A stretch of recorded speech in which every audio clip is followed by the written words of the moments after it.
name of Jaffe Joe, and this is the show. Call it how I see it. And on today's episode, I got a couple of things I want to talk to y'all about. First and foremost, making his first appearance on this show, I have my boy Carlitos. Yes, my boy Carlitos is in the house, and we're here to talk some boxing. Oh yeah, that's right. We're gonna switch it up a little bit on y'all for this episode. And second, I got my boy Glenn Pratt. My boy Glenn Pratt is back in the building, and we're here to talk about the free agency frenzy, part 2. And third, I just have a recognition tribute to the late great Akira Toriyama. So, tune in and buckle up. It's finna be an action-packed episode.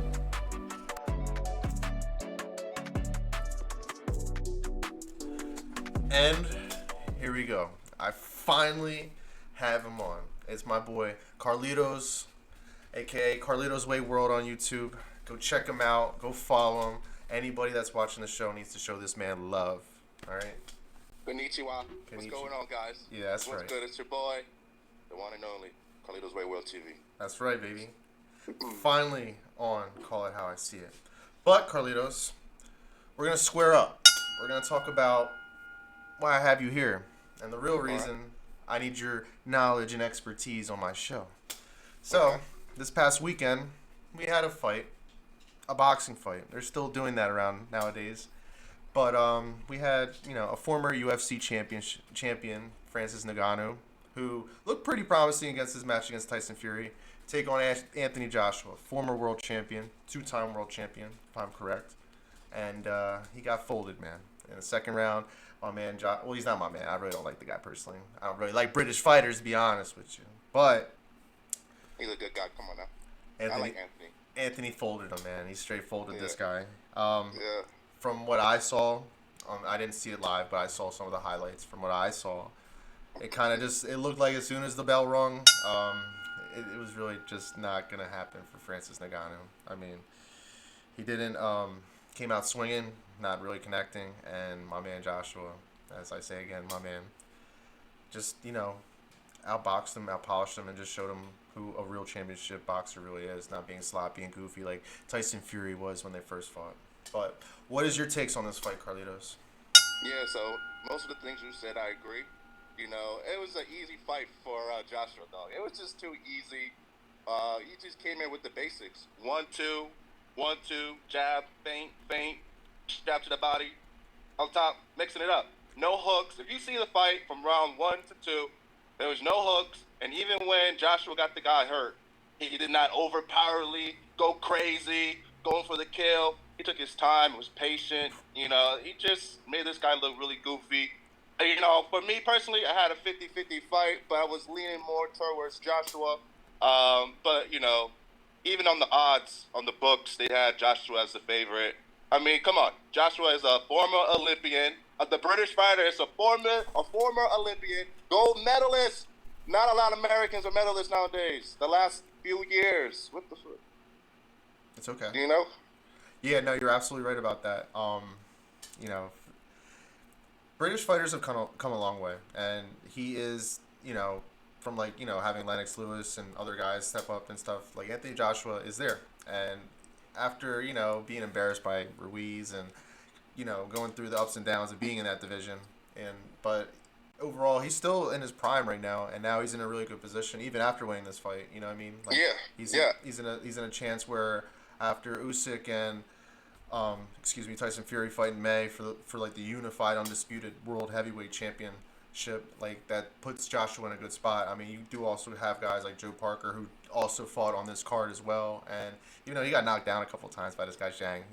I don't know, but overall these guys are the heavyweight division looks like they can still be in good hands. You know what I mean? With these guys all competing, but like I said, in 2 months when Usyk and Fury fight, they will really decide who is the apex of this division. And hopefully Usyk wins because Tyson Fury just hogging the belts, holding the belts. I agree. And this is I just want the Tyson Fury era to be over. Okay. I and think that's it. I think he's proved it after his comeback, like what he can be capable of. But I think also now he's just kind of letting the fame get to him. I'm not gonna lie, like this whole idea of even Joshua and Nagano fighting is based off of Tyson Fury looking so sloppy that first fight, and they gave Yeah. Nagano this puncher's chance or fighter's idea Yeah. that he might be able to take on another Hmm. world champion and then actually look good in this division and make this a career moving forward. But And, like, and let's not forget, Joe, that sorry to cut you off. no, you're good. Francis, he's not a young guy. He's getting old. He's 37. Joshua, 34 years old. Yeah. You know, this age, but it's a heavyweight division, Right. so anything could happen. Yeah, and I mean we saw what would happen. I mean I think the only thing that Francis really had like a chance in this is a puncher's chance, and even being trained by Tyson in this fight, it's like you really have to like really connect, and that's the Yeah. only chance he would have had to win this fight. And he just, like I said, stepping as soon as that bell rung, it just did not look like it was gonna happen. So, Yeah. Yeah, but the highlights were pretty short. It wasn't even a highlight. That was the whole fight. no, it was. But overall, you got to commend the man, like you said, Yeah. being at the Yeah. age he is, and then you have a scumbag like Dana White out there trying to Yeah. like not pay his fighters, and that's why you have guys like this trying to take a chance with their career and trying to just better their life. Hmm. And overall, I don't know. It is what it is. But And but let me say this before we head to the next topic, though.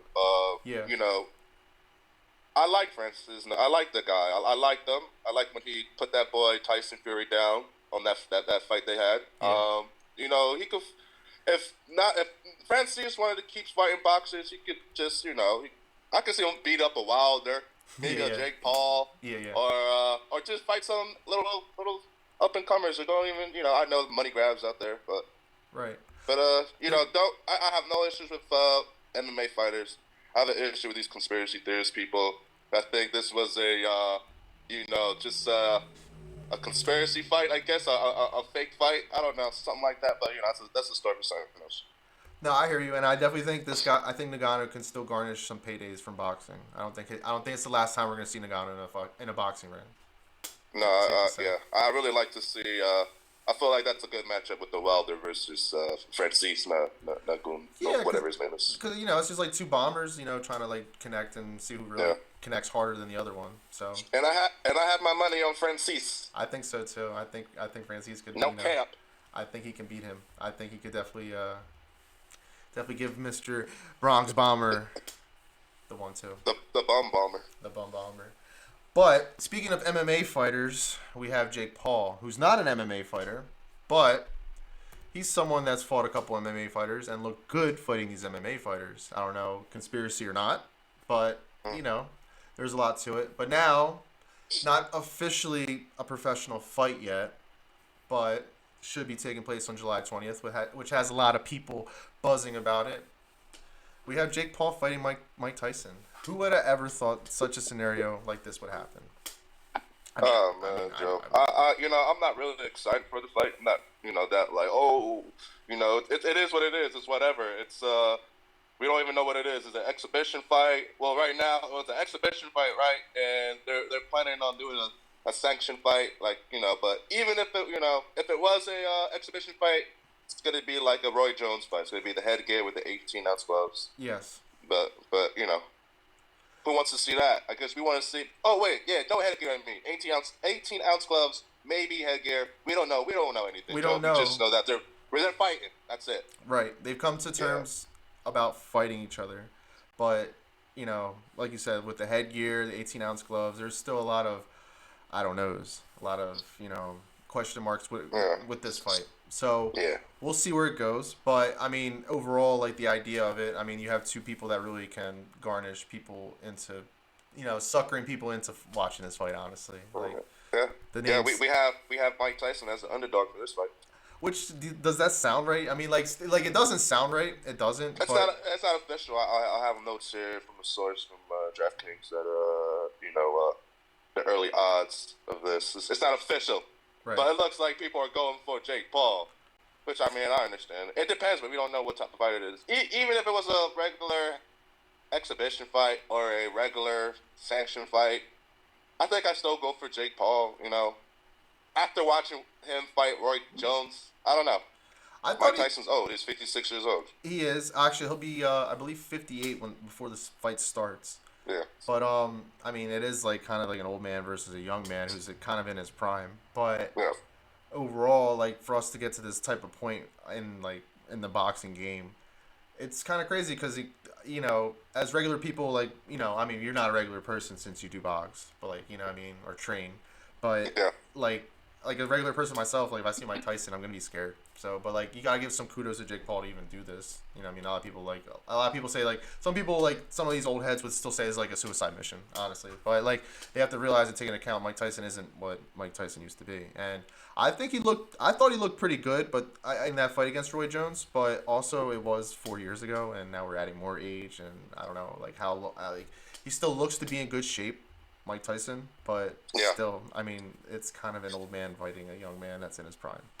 Yeah. Mike Tyson's still in a good age. I mean, Mike Tyson, he's old, but he's Right. in good shape. Right. But Plus the yeah, brain, what I mean? The brain, like yeah, instinctively, like I think things could still trigger in his brain to like make him not look like he's such an old man. yeah. I'm sure. I mean, look, listen, guys. Jake Paul is not a. He's not a bum. He No. he, he, he has great sparring. He lives in Puerto Rico. He has a house in Puerto Rico. He spars over there. He has good sparring over there. He trains over there in Puerto Rico. If you know Puerto Ricans, they know how to hit. So Mike Tyson, we all know he knows how to hit, Right. and I'm Right. pretty sure Jake Paul can take a hit. We see him fight.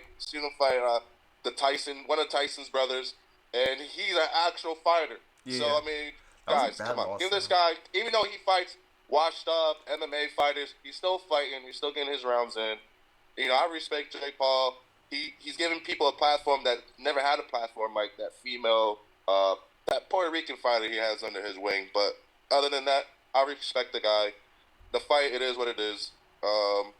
Is it a suicide mission, John? I don't think so. I don't think that fight would be that serious. Probably somewhere in the contract they'll have don't kill each other. And that's it. Yeah. Right. No. I mean, I think that'd be in fine print. I mean, but it also comes with the territory. But Yeah, like, and it's live on Netflix. Right now boxing, it's there's no HBO, there's no Showbox, no whatever. It's out. It's out up in hands right now. So I yeah. mean, I see something. Hey, Netflix Live. Shout out to Netflix. I mean, Get to the money. that's what I'm saying. Jake Paul knows how to promote, and even one of his quotes, he said, "Promotion, promotion, promotion." And then he talked about being in the biggest NFL stadium, being on the biggest streaming network. I mean, it's like an MVP type move, and Yeah, like he can't really. He knows what he's doing. Him and his brother, they know how to get people in, suckering him or really getting people to really draw into what they're doing. yep. It's reaching new heights in terms of using a platform, like you said. Yeah, I was a Jake Paul hater, and Yeah, I mean, it hey, kind of grows I on like you. the kids. Yeah, yeah. Kind of grows on Everybody- you. He is an asshole and a dickhead and has done some pretty shitty stuff in the past. But overall, for what the path he's moving forward, he's doing pretty well. And then, like, he's got his betting site, that's big on this, a big promotion sponsor for this fight. So he knows what he's doing. He's making money. And I think last year he ranked as, I think, the 38th highest paid athlete in America, just based off of fights. Even though he's fighting tomato cans and doing this and, I mean, I don't know. But it is what it is, and you gotta give the kid some kudos, even if he's gonna, step in with the tiger himself. But we'll see. But overall, I'll just say this. He has the best resume out of all the YouTube boxers out there. oh no, for sure, for sure. There's no denying that. Yep. So we'll just leave it at that. But Yep. Carlitos, I appreciate you coming on, and All right. I hope to do this again. I hope we can square up and talk some more boxing. I love it. Talk to me. I'll talk to you later, Joe. Enjoy, guys. Don't forget, subscribe to your boy to Carlitos Way World TV. All right. And this is Call It How We See It, right? All right. Peace out, man. It's your boy, Carlitos Way World. We out.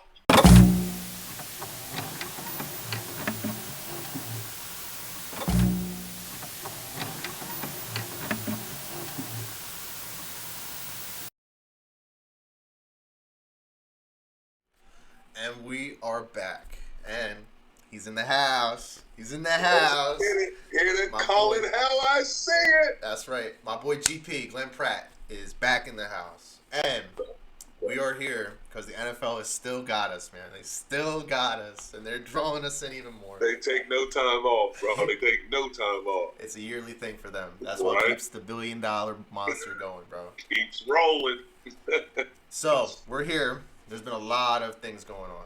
And we're here to talk about the free agency frenzy part 2. Man, a lot of people switching teams, same faces in new places. Got a lot of that. All these people are catching bags, man. You get a bag, Right. you get a bag. Everyone's catching bags, bro. No matter who you are, backup, quarterbacks, bridges, all these guys. Long snappers catching bags, bro. Everybody catching bags. But these professional leagues print their own money, it seems, man. I mean, seriously, money-wise, it just seems like it's thrown around. And all professional sports just makes you wonder. But it's all about being on television. That's the bottom line. That's the real and true payday right there. That's it. Man. That's so these guys are just entertainers, just like our actors and other people who do what they do to entertain us. These guys are actors, man. I mean, that's what it boils down to. They're just another entertainment for us, I agree 1,000%. It's happening right in front of us. So, right. given all this going on, who do you think so far out of day 3?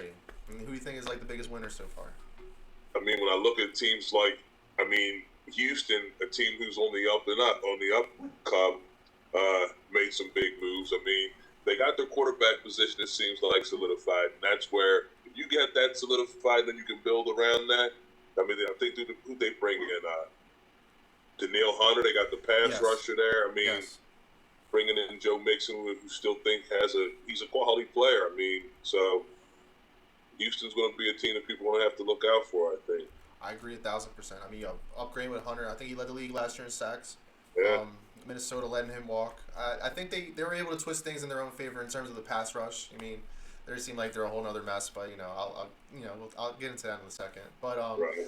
To your Texans take, I mean, from my understanding, they were in the Barkley sweepstakes, but I think they got outbid by the Eagles, and so they made do with what they could. I mean, they saw Joe Mixon available, they made the trade for it, and they did it. And then now, I think getting Mixon compared to maybe somebody else that was out there in the free agency, I think what that does for their offense, because he's more of a complete back. I mean, he can catch the ball.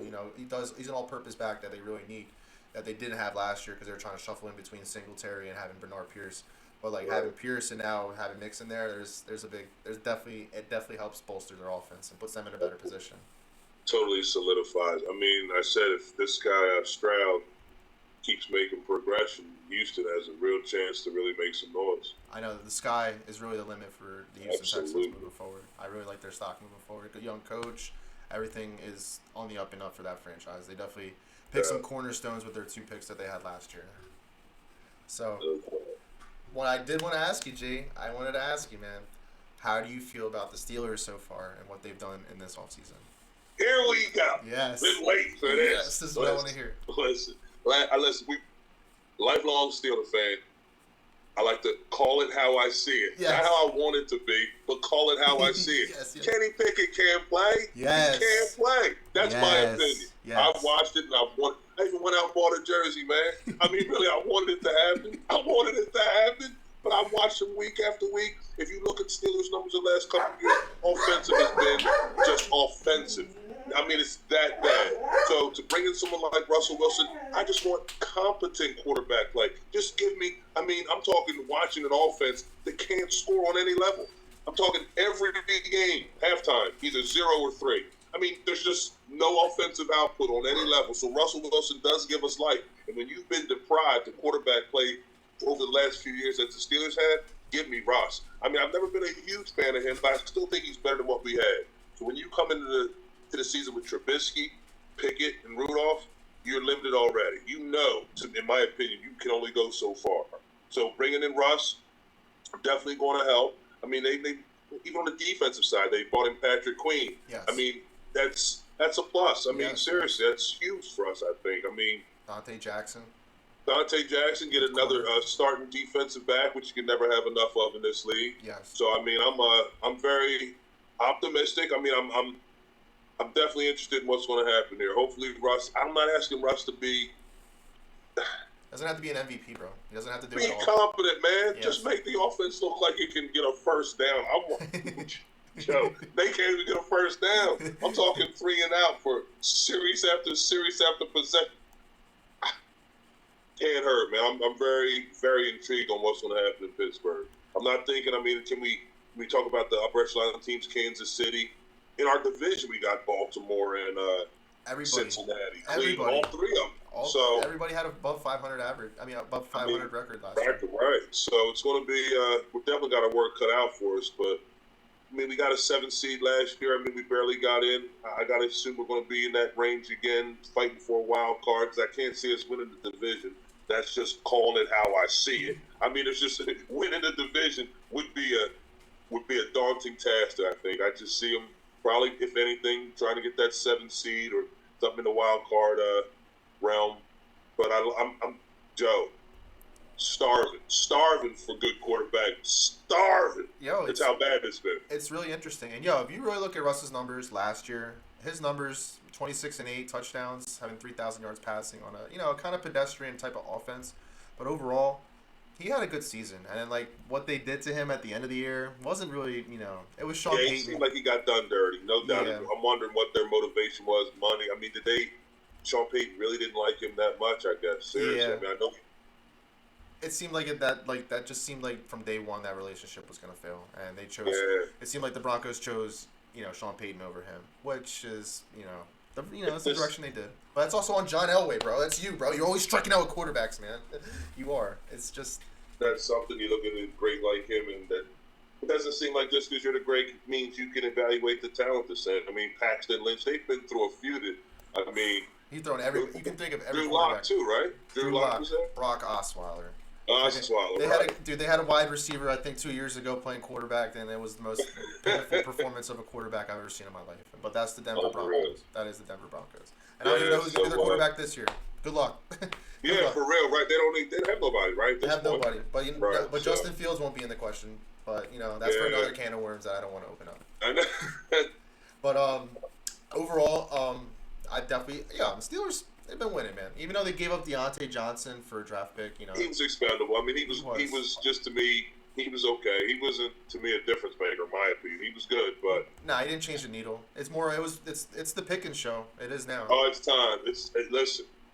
Ross at one point in his career threw a nice deep ball. He has moments. He definitely has moments. And like I said, I think he will give us competent. Just have the.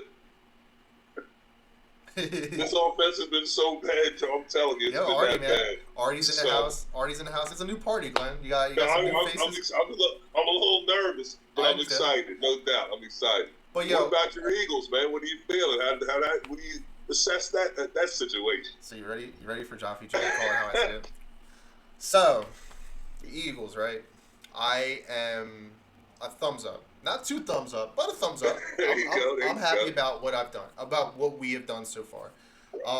Howie season, a lot of people around this area would say that. Getting a Gardner Johnson back was big. Big ball hawk. His problem is help on the back end for sure. His problem though is he doesn't stay healthy, man. Like his style of play is aggressive, in terms of ball hawk skills, tackling ability, a little mediocre. I won't lie. I've seen it live, but I'll take him back, man. I will. No matter the hard feelings and everything that's been said, everyone can just kiss up and make sure it's okay. Turn the page. It's a new time. Yeah, absolutely. Exactly. I'm cool with that.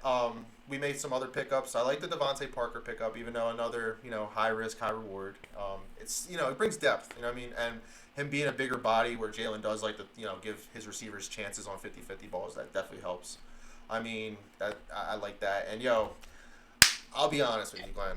I've talked to other people. We have our friend Mike at work. Yeah, I'm talking to you, Mike Abelson. That didn't want Saquon Barkley, right? I'm happy. Take Saquon Barkley with open arms. First and foremost, the team that we're trying to keep up with, the San Francisco 49ers, they have a difference maker in Christian McCaffrey, who's also injury prone, right? True. However, I mean, if you're going to try and keep up with a team like that, you need this type of player. I'm not going to lie to you, because it's just how they're designed, and we need to design, not to what they're doing, but in terms of like matchup-wise, absolutely. This guy matches up exactly well with that. And the problem is another high risk, high reward. Does he stay healthy? That's the biggest question. That's always been the question with Saquon. There's no doubt of his talent and what he can do in terms of skill set. He checks everything off. Running the ball, hitting the hole, catching the ball, route running, even pass blocking. He is ready to do it. And I'm ready to see if he is ready to, use those quads and squat power to push Jalen Hurts through the goal line. I'm ready to see it. I'm ready to see it. But time will tell, and one ability we talk about Devontae Parker and people like Barkley. is availability. To me, if he's on the field, Barkley is a difference maker. There's no way to question that, in my opinion. Dude's a home run hitter. It can always happen on any play. Yes. Catching the ball, running the ball. Very versatile. Like you said, even having the pass block, even to add the pass blocking ability, that is such a bonus. Yes, he changes. He is a player that moves the needle, and I think Absolutely. And for like a team like the Cowboys to sit and watch us take a player like that and not take anything back, even lose their running back, and I mean they're in a spot now. I think they finally just made a move signing Eric Hendricks at linebacker, which they need help. But in terms of like an offensive wise, I think they're where they're at in terms of like free agency. They took a step back, and I don't know if they're waiting to give Dak the money, but if they're waiting to give Dak the money, they should have gave Dak the money already and have an idea where they wanted to move forward. I don't know if they have plans in the draft to get a running back or other pieces that they feel they can throw in, but it's not like they have a high draft pick, so it's not like they can bank on that being a success. Like the draft, like you say, it can be a crapshoot. You know what I mean? It's absolutely. Roll the dice. There's nothing sure shot about getting anything in the draft. If you're getting a free agent, you do have a sample of work that you can trust and go by and move forward with it. So that's the one thing I take. I saw Washington made some moves.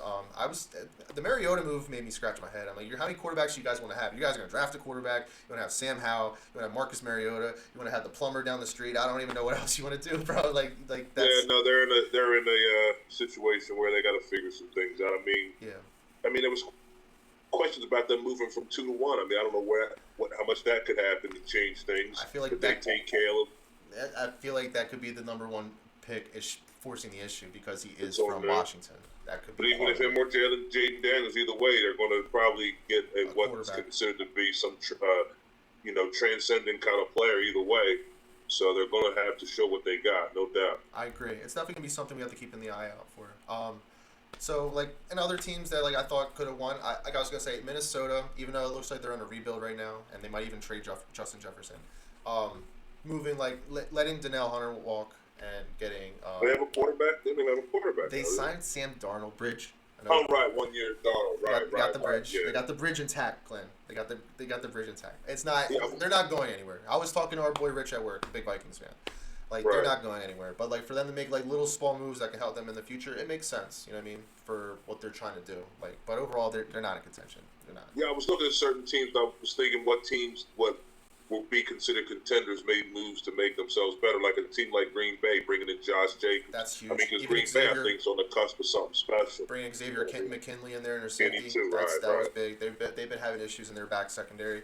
I think the Titans today getting Ridley was pretty big, believe it or not. I mean, that was huge, no doubt. I mean, if Pollard can play a little bit. And then you still have DeAndre Hopkins, and I think they got that kid Westbrook in the slot, and they got Will Levis, man. It's the Will Levis show now over there. And now they got Mason Rudolph on the sideline. You know what I mean? He's the one that's behind the clipboard. Hey, he's he's not a bridge, but he's a clipboard holder for sure. Absolutely, he holds it well too. He does. He'll be able to hang around for another 2 or 3 years doing that. Easy. It's crazy, but overall, it's been really crazy. And I mean, I'm sure there's still some guys out there that still like you still have Chase Young, you have veteran lineman Tyron Smith. You know what I mean? You still got guys that you could plug in and make difference makers. OBJ is still out there if that really still matters. Even though think he's got anything left? What's your take on Odell? The only thing I think no. the only team that can save Odell Beckham Jr. is the Kansas City Chiefs. Right, okay. That's the only team. Because if not, if you're going to put him on a team like Baltimore again, what's the point, bro? He stole money from Baltimore last year. Paid $18 million for him to catch, 30 catches, I think? I would have to look at the stats again. But, in the playoffs, all I can see is a guy running around with a visor. Has he just become that? I mean, is he...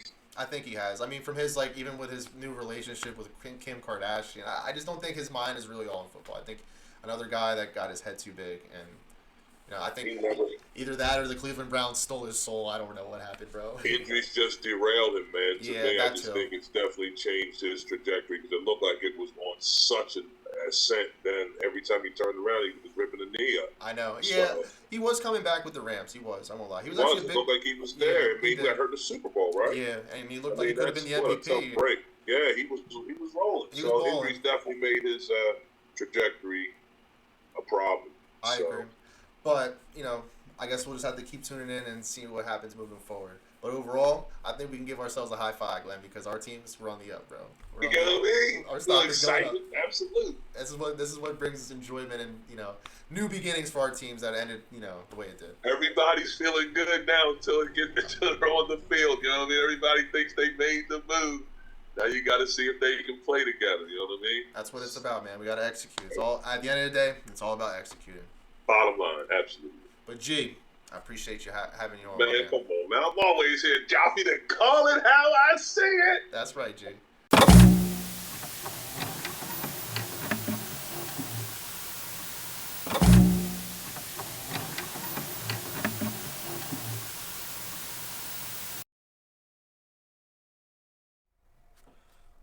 Okay, so on this last take, I wanted to give a memorization to someone that had a big impact on my childhood, and that someone is Akira Toriyama. For those that do not know who Mr. Toriyama is, he is a Japanese manga artist and character designer. His most famous work was Dragon Ball. Yes, from Dragon Ball to Dragon Ball Z to Dragon Ball GT to Dragon Ball Super, which is the new current version of Dragon Ball in today's world.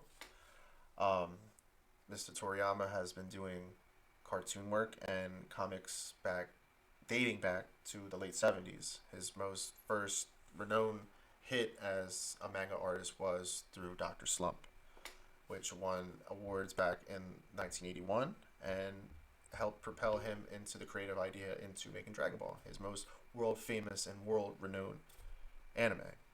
He has also created other things and popular series such as Dragon Quest, Chrono Trigger, and Blue Dragon. But in terms of influential in societal impact, I would say Dragon Ball takes the cake. I was a big Dragon Ball fan, Dragon Ball Z fan, and am a Dragon Ball Super fan. Dragon Ball GT was just okay in my books, just okay, but that's just my opinion. Others may have others. But overall, in terms of impact, right, in childhood, um, in most stories, we have good and evil, right? And we always want to believe that the good can overcome the evil. In Dragon Ball, the main protagonist, Goku, we watch his journey as a child, grow into a teenager, and then grow into Dragon Ball Z, where he becomes an adult and saves the world on numerous different occasions. Along the way, he meets enemies and also shows the righteous way of being good to some of these enemies, and some of these enemies, such as Vegeta and also Piccolo, become allies and friends of Goku. Um, Overall, the message that Toriyama put in his shows help paint a picture and help put a good spin on why we should be good and nice to others. There is a big impact on this, and I do feel in today's world that a lot could be taken from such things as anime and cartoons like this. Um, everybody interprets things differently, right? And a good message definitely carries a lot of weight. And a show like this really carried a lot of weight for my childhood and just trying to be a good person and knowing the differences between right and wrong. I think also in today's world that does lack a lot of substance, as a lot of youth tend to lose themselves and not know the direction they want to head to, which is okay. Sometimes more than others, it takes more time, and that's totally okay. I'm not saying there's a time limit to certain things, but overall, understanding right and wrong really does help. It does, and I feel that what Toriyama did for us as those that are in my age group left a big imprint on us and how we move forward in the world and how we are growing as adults now. Small messages that were transmitted to us as children brought us to where we are now, and I definitely, in my heart, owe a lot of that to Toriyama. And I don't think a lot of us, at least growing up in my age group, really realized that. And hearing his passing definitely resonated with me. It felt like my inner childhood took a big hit, And I am waiting for the new season of Dragon Ball Super. I'm waiting for the Moro season, and I'm waiting for the Granola season. And I know there's more manga coming out, so I am waiting. But all things aside, I can be patient and give a real recognition to someone that really had an impact on my life. Never met the man, but I felt that I did because of the message and also the visualization of how he painted pictures. Some of his earlier work in the early 80s that got transitioned to screen um, was just beautiful artwork. The artwork was just beautiful, from just landscapes, not even the fighting scenes. It's just how he painted the world through a scope and a lens, and putting it on screen for us to watch really changed a lot of things and really helped open our brain to the better and good that we should really pick in. A lot of controversy came later on with some of the perversion and silliness and goofiness that came with these shows. But with all due respect, it was a masterpiece. It really was, and he was a true artist and really before his time, and helped pave the gateway for those after him. And it's really it's really tough hearing us lose a man like this, because he really could be considered a godfather of manga and anime as it is, just from the imprints that he has left on that that version of the world. But I just, like I said, I wanted to give a memorization to Mr. Akira Toriyama, and yeah, that's really it. So